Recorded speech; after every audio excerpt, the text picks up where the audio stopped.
കൃഷ്ണപുരം കാപ്പിൽ കുറക്കാവ് ദേവി ക്ഷേത്രത്തിൽ ശിവശക്തി പൂജ 16-ന് നടക്കും. കർക്കിടകത്തിലെ അവസാനത്തെ വെള്ളിയാഴ്ചയാണ് പൂജ നടക്കുന്നത്. തന്ത്രി ക്ടാക്കോട്ടിലം നീലകണ്ഠൻ പോറ്റി ഭദ്രദീപം തെളിയിക്കും.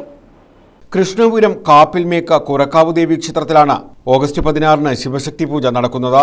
വർഷത്തിൽ ഒരു തവണ മാത്രം നടത്തുന്ന ശിവശക്തി പൂജ കർക്കിടകത്തിലെ അവസാന വെള്ളിയാഴ്ചയാണ് നടക്കുക. രാവിലെ 10-ന് തന്ത്രി ക്ടാക്കോട്ടി ഭദ്രദീപം തെളിയിക്കും.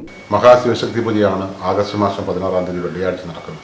ഈ പൂജയുടെ പ്രത്യേകത വർഷത്തിൽ ഒരു തവണ മാത്രം നടത്തപ്പെടുന്നു എന്നുള്ളതാണ്. ഇവിടെ കാർഷിക പൂജ നടക്കുന്ന ക്ഷേത്രമാണ്. അപ്പോൾ അതിന്റെ ഭാഗമായിട്ടാണ് വർഷത്തിൽ ഒരു തവണ കർക്കിടക മാസത്തെ അവസാന വെള്ളിയാഴ്ച മഹാശിവശക്തി പൂജ നടത്തപ്പെടുന്നത്. ഇത് ഭഗവാനും ദേവിക്കും വേണ്ടിയുള്ള അവരുടെ സഹസ്രനാമങ്ങൾ ജപിച്ചുകൊണ്ടുള്ള പൂജയാണ്.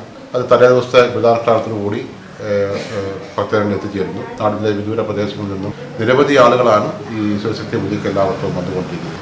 ആഗസ്റ്റ് മാസം 16-ാം തീയതി കർക്കിടകം 32 വെള്ളിയാഴ്ച രാവിലെ 10 മണിക്ക് ശിവശക്തി പൂജ ആരംഭിക്കും. ക്ഷേത്ര തന്ത്രിയാണ് പൂജയുടെ പദ്ധതി പ്രകാശനം നിർവഹിക്കുന്നത്. നിരവധി ഭക്തരാണ് ശിവശക്തി പൂജയിൽ പങ്കെടുക്കാനായി എത്തുന്നത്. ശിവശക്തി പൂജയുടെ രസീത് വിതരണവും ആരംഭിച്ചു. News bureau, Kayamkulam.